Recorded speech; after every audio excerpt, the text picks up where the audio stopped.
That was PLA silk, regarded as one of the weakest at-home hobby 3D printing filaments you can get.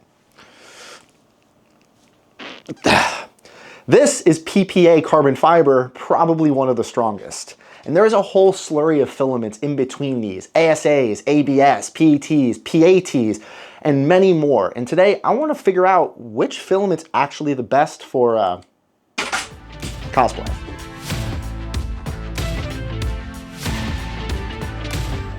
Hey guys, welcome back to the channel. My name's Frank, and today we are covering, or trying to cover, the different types of filaments you can use for 3D printing, all with the end goal of making a new Iron Man suit. If you guys have been following my channel for a while, you know I am done with this Mark 85. I am rebuilding it, full-on restoration from the ground up, and instead of using the basic PLAs and PLA pluses and even PETGs that, are normally used for cosplay, I want to put my best foot forward. But in order to do that, I need to know what filament is actually best for making cosplay. So I want to do some testing today.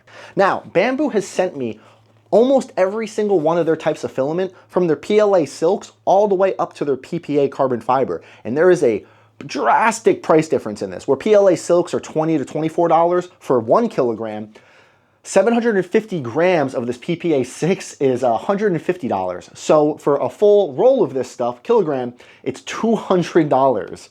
That's a big difference in this material. So I've gone and printed a bunch of little test pieces for each and every filament. I printed a bunch of parts laying flat horizontally, and I printed the same parts vertically. And if you understand 3D printing and the way layers adhere, we already know that the horizontal pieces are going to be much stronger than these vertical pieces.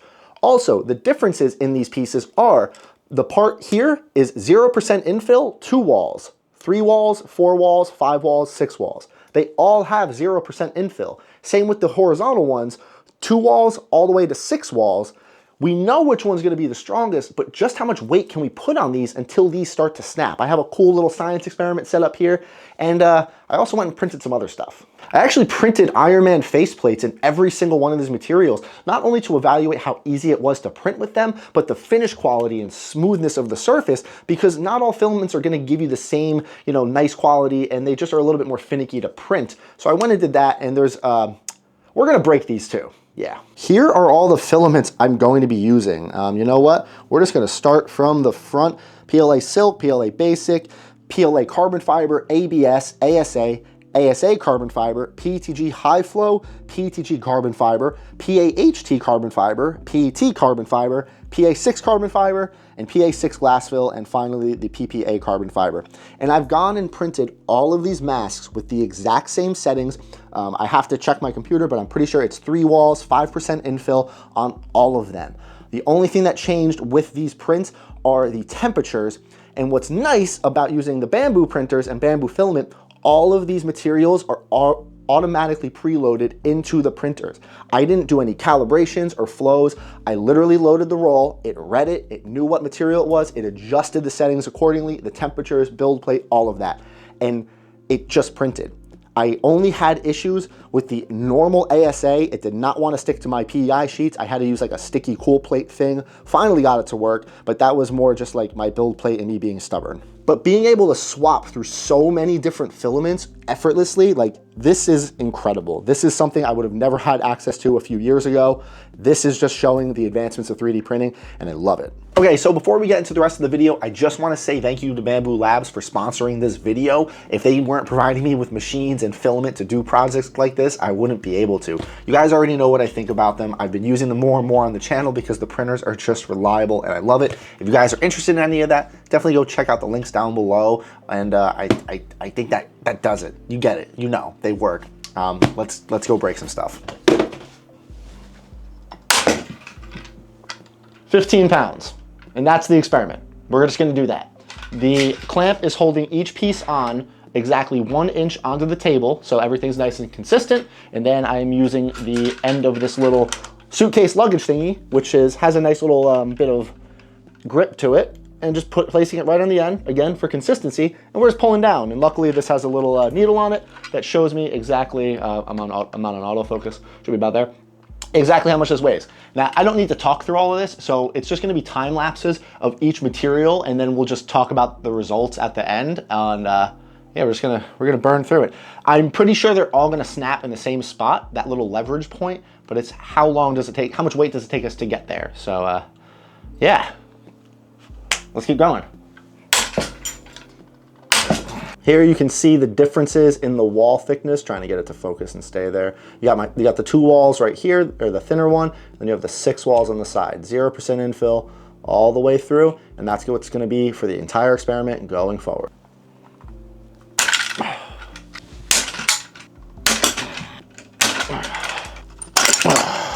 Okay, I'm realizing this is gonna take forever, and also, hindsight's 2020, right? While filming and trying to do stuff. I don't need to do 2 walls. Like, realistically, we know the 2 walls is gonna be super brittle, super lightweight. So what I think I'm gonna do is I'm gonna eliminate most of the testing. If you're doing cosplay, if you're doing something like this, you want to print for quality, right? So that's gonna print in your Z-axis. That's when you print up and down. Again, that's gonna give you your most quality, least strength. Now, if you lay something down and you spread the layers across the X and Y, that's going to give you your most strength, but your quality is gonna be not great.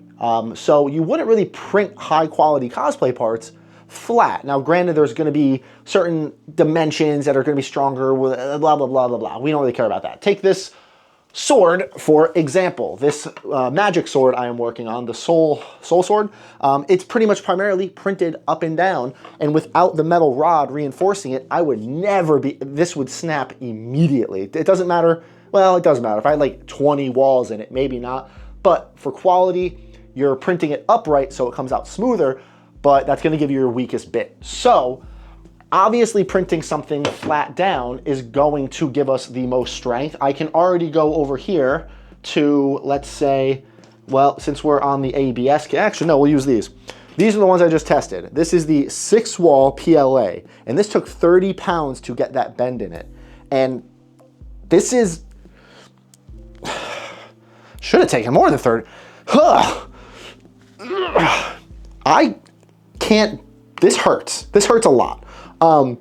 So that's gonna give you your most strength, right? Now, as we move up the filaments, that's going to get stronger and stronger, stronger. So I think what I'm going to do is divert this a little bit and only test the 6 walls on each of the vertical ones, like the ABSs, PLAs, so the ones that are just standing up.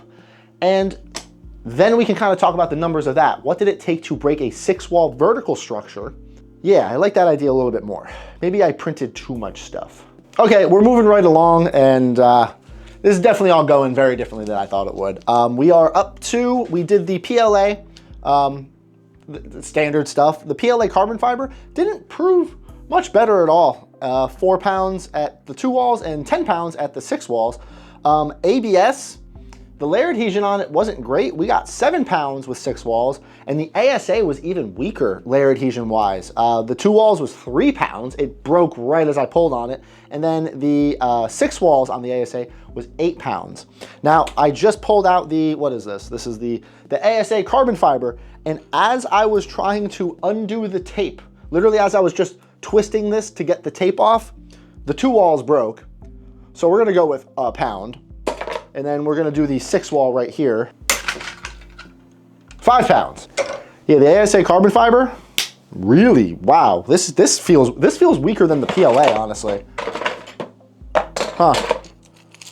That's interesting. Looks really good. Good material. Yeah, oh my God, that was 3 wall, 4 wall, butter, 5 wall. This is, ASA carbon fiber is not it. Now we're moving on to the PETGs. I'm actually pretty excited to see what these do. Okay, those are better results than I'm expecting. So far, the strongest is the PTG high flow. I got that to 13 pounds with 6 walls. However, and I might need to go and reprint and test it, I got up to 17 pounds on the PLA. So that's interesting. I'm gonna drop down to the 5 wall one real fast and see, maybe I had a bad pull. I wanna see how strong the 5 wall is.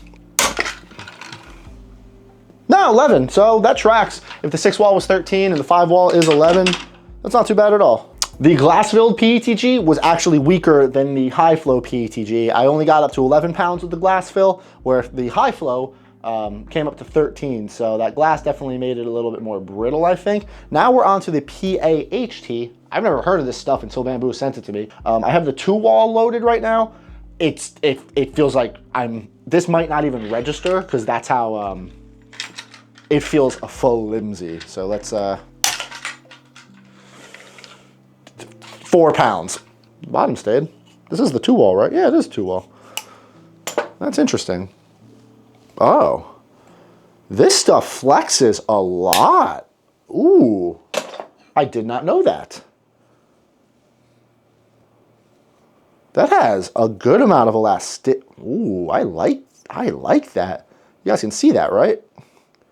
And it's deforming a little bit, but it's, oh, that takes a lot. That is, huh, really curious on what this 6-wall is gonna, that had a lot of elasticity in it. That is a cool little result we got there. I'm going to tape this on. Zero it out. Wow, wow, wow, wow, wow, wow. Ugh. 65, no way, 65 pounds. 65 pounds. Wow. Wow, okay. PAHT. This is the 5-wall. I can't break this by hand. Oh my God. Like, look at that.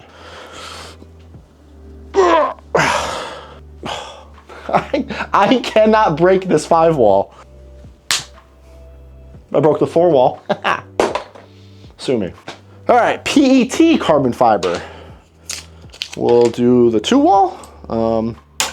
I didn't reset the scale. That was like 5 pounds. I'm sorry. That was bad. That was bad science. Resetting the scale, we are at 0 and we're pulling 10 pounds. Not bad. But what about that finger feel? Honestly, feels like PLA. Doesn't feel much stronger than PLA. All right, now we're getting up to the expensive filaments. Now we are moving on to the PA6 carbon fiber and the PA6 glass fill. And then after that, we'll test the PPA carbon fiber. So this is the PA6 carbon fiber here. For 2-wall, I'm gonna take an estimate. We're gonna take a guess. 7 pounds. 4. Yeah, it's very brittle. Feels a lot like PLA. Ooh, 6-wall. Ooh, that's a good pull. Oh. 10 pounds. All right, so the 6 walls basically doubled it. All right, you know what? Now that I can see this, this has, it has a little bit of flexibility. Just a little bit. I can do that again. Just a little bit of flex before it gives. So that's good. That's good. That's a good property to have. You don't want it too, yeah, like here's the 3-wall. So that has a pretty good deflection. Oh, that 3-wall, that's pretty good actually. This is the 3-wall, right? Yeah, it is. Weird. This stuff, wait till you see the Iron Man mask that this printed in. This might be the nicest looking material out of all of them. It was beautiful. Ooh, that flexed a lot. 4 pounds, I'm getting good at this. That actually flexed down quite a bit. Yeah, wow, okay. You guys should see this. Focus on my hand, focus on my hand. Whoop. Yeah, here's the 3-wall. Did I skip a layer? Wow, okay. That would be bad for science. 4-wall? Yeah, it has a good amount of flex too. I know people use this on brackets for cars because it prints really nicely and it's nice and smooth and has a high temperature deflection, thermal deflection. So I can see why. It has just a little bit of flexibility to it. Where I think the PPA, the strongest stuff I have right now, doesn't really have a lot of give to it, but we are definitely gonna run numbers on it. 6-wall coming at you. Let's do this. This is gonna break immediately. That hit 4 pounds. So, oh, this, guys, I made a terrible mistake. And I'm now seeing it. I don't know what got messed up in the settings.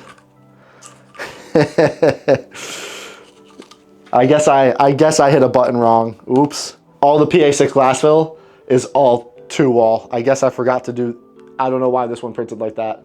But if we're going off of the glass fill for the PETG, the glass fill does make it a little more brittle. That is absolutely reflected in the PA6 carbon fiber being at 4 pounds and the PA6 glass fill being at 3 pounds. So the glass fill does make it a little more brittle, but it was flexing just as much as the carbon fiber, and it has a nicer fit like a glittery surface finish. This orange is really nice. I don't see a point in printing the 6-wall in that case. Okay, this is what I've been waiting for. This is the strongest material I have printed or that I can print on an at-home printer. This had to be printed on my Bambu X1E. Bambu actually sent me an X1E just to print this stuff because of the higher nozzle temperature, needing about 300 or over 300. What is on this box?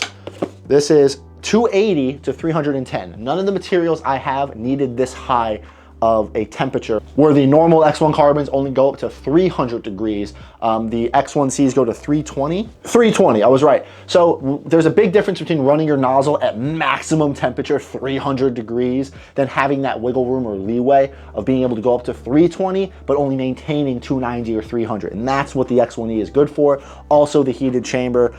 So while you probably could print this on an X1C, wouldn't recommend it because your printer's gonna be screaming, and I don't know, I feel more comfortable when the printer's built for that. Now, I went a little bit farther on this test. Yeah, not only did I print the 2-wall, 3-wall, 4-wall, 5-wall, 6-wall, I printed a 10-wall, which actually gave it 100% infill. It's solid. I'm gonna go through all of these. I might as well. This filament was expensive. I owe it to that 2-wall. Ooh, this feels brittle. This feels like PLA. 5 pounds. Ooh, that 3-wall. 9 pounds. 4-wall. 11. 15. There we go. Okay. 15. 16. Why didn't that jump up as much? That's interesting. All right, here we have the 6-wall. Huh. That's a result. The 6-wall snapped at 10 pounds. So maybe just bad adhesion there? That doesn't feel right. But I can't retest it because the angle is now off from the other ones, so it will break at a lower or higher weight because I have less leverage. This should take a lot more weight to break. Yeah, I think I found a busted layer. Oh my God. Ugh. Oh my God, okay. 20 pounds. Solid, shall we? 10, 10, 10, 15, 20, 25, but 25 pounds on that. That is, and you can see how it broke. Kind of neat. Get it towards the light so you can see the tips of it. Cool. Yeah.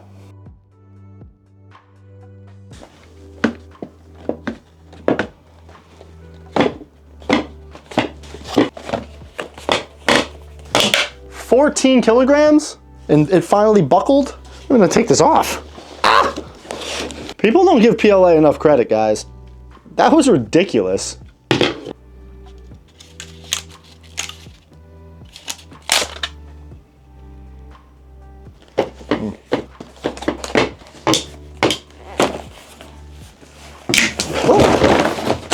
There's gotta be a better way. I didn't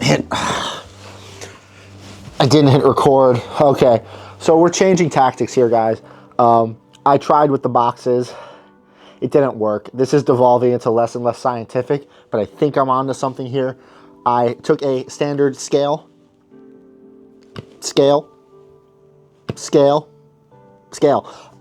and I put the faceplate there and I stepped down slowly, and we got up to 130 pounds before it cracked. It flexed well before that, but 130, and this was the damage that it caused. This is gonna have to do. Wow, if I had plates of weights, that rhymes. If I had those, it'd be a little bit better, we could do it, but we're just gonna do this, and I'm just gonna step on them. And don't be into this. You know who you are.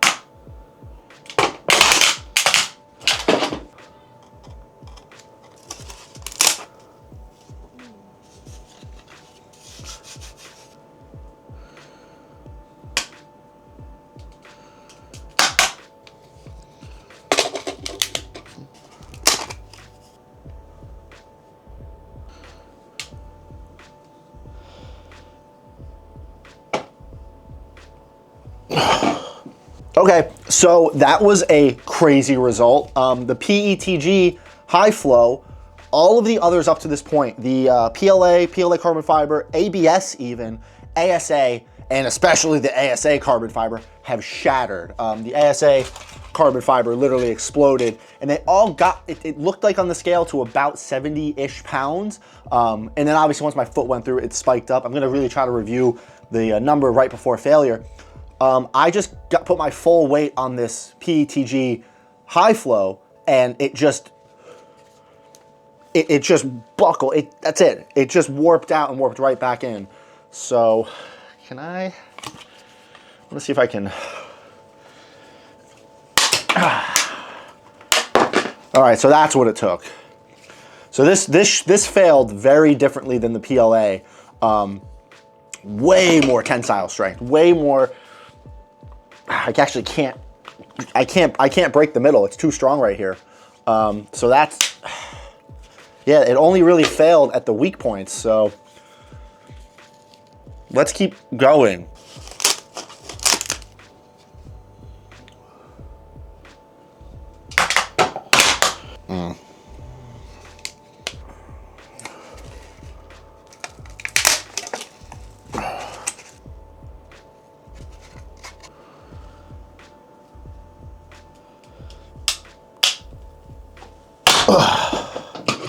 So that was the one I was waiting for. That was the PAHT carbon fiber. While the surface finish on this one kind of sucks, and I don't know if that's just a material of printing this nylon, it got to about 120 pounds. Very on par with the PETG, high flow, but definitely the carbon fiber definitely made this brittle like it's done with all the other materials, where it's still so flexible, like it's still so forgiving in terms of elasticity. I can really bend this stuff before it fails. Like, that'd be a hard toss-up. I gotta look at the temperature properties between the PETG and the PAHT. I'm pretty sure the PAHT melts hotter, so better thermal deflection. But the surface finish isn't great, so that means there'd be a lot more post-processing, whereas the PETG high flow prints just as smooth as PLA or anything else, and with a little bit more dial in and then a higher quality, because this is like 2mm standard layer height, I could obviously get more out. So right now, even though this did have more elasticity, the nylon, the PAHT, I'd still go with the petg high flow for cosplay. But let's keep going. We're not done yet. 120 pounds to break this. That was something. Ooh.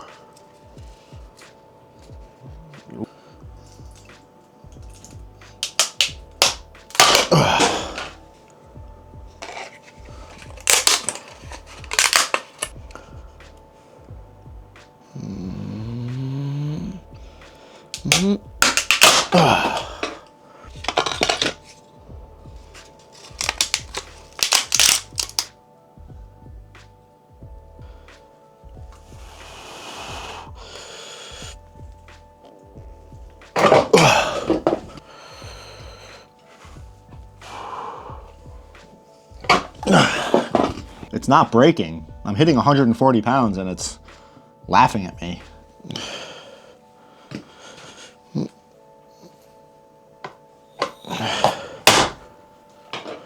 Okay, I have to check the camera, but that looked like it peaked at over 150. I was actually not expecting the glass fill to be that strong. Wow, look how that failed too.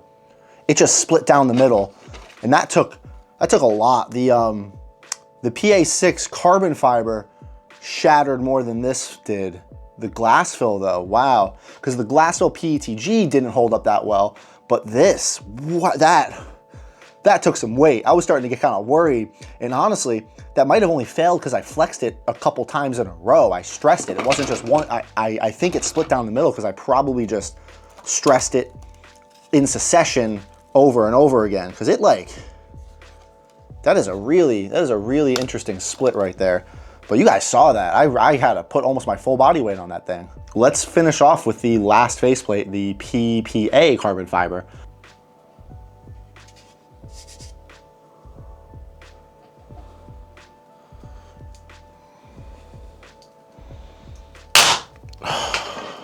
About 100 pounds. Oddly enough though, looking at it, it failed in a similar fashion to the, yeah, because the other ones were failing along the layer lines. These weren't. But about 100 pounds it looked like on the scale. So the, yeah, the PA6 glass fill so far, absolutely the strongest. So yeah, that's incredible. Damn, that was fun. So what did we learn? Turns out a lot. I'm gonna be honest, guys. As I was going through the stick test, I was starting to lose hope on getting any tangible results because, let's be honest, that could have gone better. I over-prepared, under-prepared. I don't really know what I did, but I did learn some things that definitely helped key me in on the results of the faceplate test, and this really surprised me. First up, the PLA, like I said, people don't give PLA enough credit, and even the ABS and ASA performed very interesting. The PLA faceplates, they didn't shatter. They split and fractured pretty much the exact same way now that I'm looking at it. Even the ABS and ASA really kind of split the same way, and I'm wondering if it's because all of these print around the same temperature and they have a good amount of flexibility, and then they, you know, give up. People don't give PLA enough credit. It is very durable. It just has a weak thermal deflection. It prints at so low of a temperature that you can't use it in a lot of applications. If you're standing out in the sun in the middle of Texas, yeah, it might warp in, you know, hot car, hot dashboard. So that's where its pitfall is. But if it's in its temperature range, it's still pretty strong plastic. It's good stuff. But we're not worried about the cheaper stuff. As we went through the range, I have 4 standouts. Well, 4 reasons for 4 standouts. I have the PETG High Flow, which, my God, impressive. That took the most weight out of anything. That took what, I think 150. The PAHT, which in the stick test was showing that it needed a lot to flex. Like, this is one of those, it's still really interesting stuff. This is still the 5 and I can't break it. That's really great. The glass filled, that got way higher. The PA6 glass filled, this stuff, this surprised me. I thought the glass fill was gonna make it more brittle based on the PETG glass fill, and this is like the standout. And again, as I was talking about before, it didn't split on the layer lines, it just shattered, which I think is just a cool result. And then obviously the PPA carbon fiber, the most expensive, is theoretically the strongest in certain applications and has the highest thermal deflection and blah, blah, blah, blah, but it failed quicker than the glass fill and the PETG high flow. So more expensive doesn't mean more better, in use cases at least. Now, where I'm sitting with this right now is I'm actually between the PETG high flow, which has a 230 to 260 melting point, and then the PA6 glass filled, which is 260 to 290. It's not quite as hot as the PPA, but still not bad. The PAHT, the nylon, while had ridiculous flexibility, like really good, its surface finish, it would be so much work to post-process this. This is something that's better left to just printing and no post-processing. Like I said, brackets in your car, actual usable things that you're not gonna paint and sand, or maybe, you know, if I did paint it, I don't care about this little texture. It's like fuzzy skin. It kind of hides the layer lines. And honestly, like, this looks pretty good. But when comparing the PETG high flow and the glass fill, I keep forgetting the PA6 glass fill, the surface on the PETG is just wonderful. Like, this is This was, again, no real dialing in the filament. This was just Bambu's stock settings. And this stuff is really, really smooth. This came out just as good as the PLA. I like this stuff. And if you were looking for something stronger than PLA or ABS or ASA, I would do this. This printed super easy with those profiles, and you saw how strong it was. This stuff really exceeded my expectations. The upper tier of this would absolutely be this PA6 glass fill. It doesn't have as strong as a surface texture as the PAHT. It's definitely not as grainy. I'm really curious on how this stuff is gonna sand. I think going into the next bits of this project, I'm definitely gonna print some parts. I mean, I guess I could just use these and sand these down, right? I have them. So the post-processing is definitely going to be interesting. And then using power tools, using power sanders, I can sit on this stuff. Oh my God, this stuff's not melting with a power sander. This is 260 to 290. I'm good with this. And even the PETG is going to sand a lot easier. But yeah, I really like this glass fill stuff. I'm curious on what other colors it comes in. So to close this up, hey, I have a working remote now. This is kind of nice. To close this up, more testing is required, but I think you guys knew that. There wasn't going to be one definitive big answer like, oh my God, it's this material. Each of the materials has different properties, as clearly shown by these 4 behind me.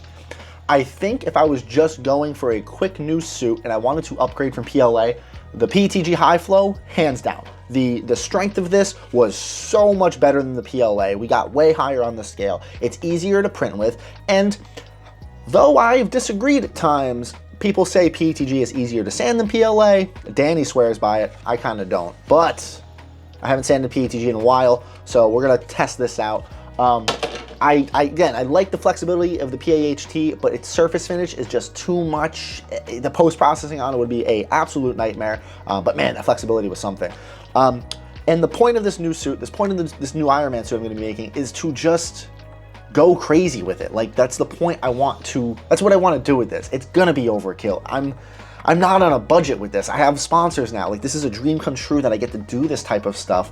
And I want to just make the ultimate Iron Man suit. And you guys are gonna see that in the series and how I'm going to approach this. So maybe using the PA6 glass fill, if it post-processes well. Again, I need to test that, and you will see that in the series, and then I'll make my final decision when that video comes out. But I think if you watched this video, you still got information about this. You still saw the strength properties of some of it. You still were able to figure out, hey, this one might be better for me, or, you know, I'm okay with PLA because it actually is kind of strong, or I'm okay switching to PETG because, wow, look how much it performed better than said PLA.